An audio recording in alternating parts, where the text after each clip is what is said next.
Leo's life changed dramatically after he testified at the trial of the century. Before, he was a young clerk at a disreputable newspaper called the Odious Illustrated Weekly. As an orphan, he had been apprenticed there from the age of 4. As an unfortunate who had never developed moral fortitude, at least that's what the lawyers said, he had unknowingly accepted the bribes of and provided information to a heinous murderer.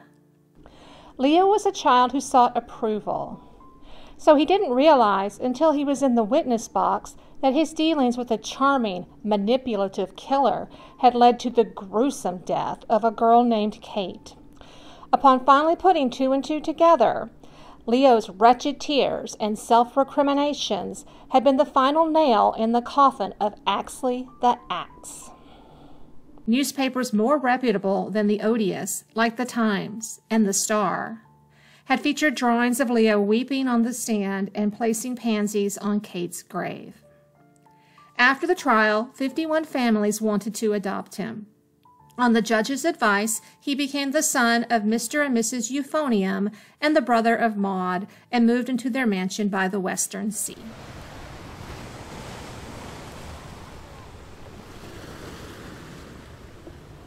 Once there, Leo was terrified. He didn't know how to be a good son or brother. He didn't know how to live in a mansion with paintings wider than streets. He didn't know which forks or spoons to use at dinner. He didn't understand his lessons with teacher. He could barely read and write in his own language, much less in Latin.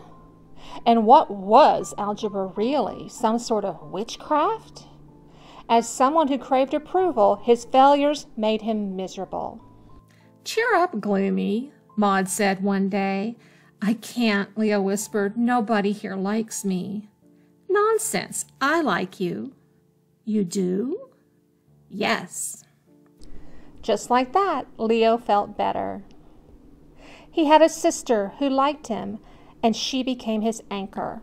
That night he stared up at the moon and vowed he would always do his best to be a worthy brother to Maud. He would be loyal. He would protect her. He would never betray her or let her come to harm, not even accidentally. They had so much fun together, playing hide and seek in the mansion and gathering seashells on the seashore. Maud loved the ocean, so Leo did too. They played there for hours, then watched the white beam of the lighthouse appear as the sun set. Life was almost perfect. The only trouble was in the classroom. Maud was an energetic child who hated to sit still. She also understood the mysteries of Latin and algebra, so she grew bored during their lessons. She alleviated her boredom by playing pranks on teacher. Once she put a dead mouse next to the blackboard eraser. They looked remarkably similar. When teacher screamed and turned to scold Maud, Leo confessed that he had done it. After lessons, Maud hugged him, and she gave him half her plum pudding that evening. So this pattern continued for several weeks until teacher lost her patience and said that the next trick Leo played would result in her telling his parents. Leo's little heart sank as if into a deep, stinky mire. If teacher told the euphoniums that he was bad, they might not like him anymore. They might not want him anymore and send him back. And what if the judge didn't take him? What if one of those 50 other families didn't take him? Would he go back to the odious offices? Or to an orphanage? Or maybe he'd be given 30 years hard labor for his part in little Kate's murder. "Maud, you must stop playing tricks. My very future hangs in the balance." "Oh, very well." Maud kept her word for 43 days. Then on the 44th, when teacher's back was turned, she put tacks in her chair. In a panic, Leo ran to the chair, scooped up the tacks, and without thinking, put them in his mouth. Teacher turned and pinned him with a stern gaze. "Leo, what are you doing?" Well, he couldn't speak with a mouthful of tacks, but he also couldn't disobey teacher. But most of all, he could never betray Maud. So Leo swallowed the tacks.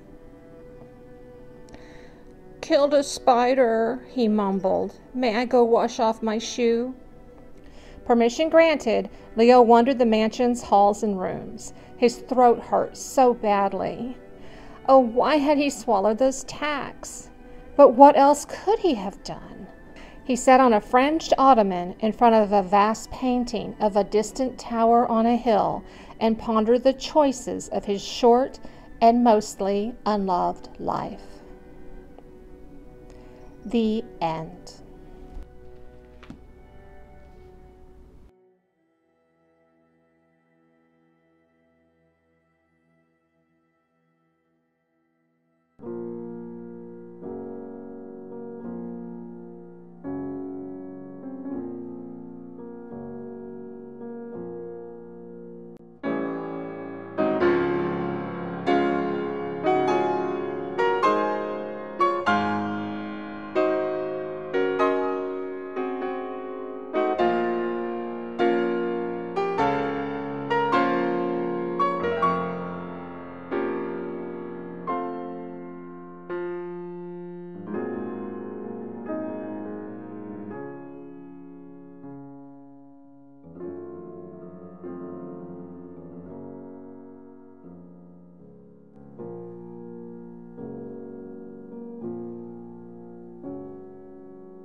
Poor little Leo, mostly unloved Leo. I am sorry that's how you went. That is not a good way to go.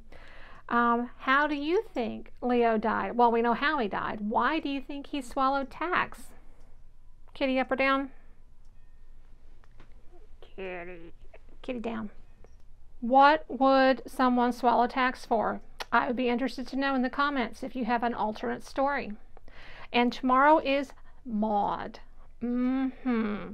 So this is Rachel of Rachel Gets Creative. Thank you so much for watching. I appreciate you so much for being here, and I will see you tomorrow. Okay. Love you. Bye.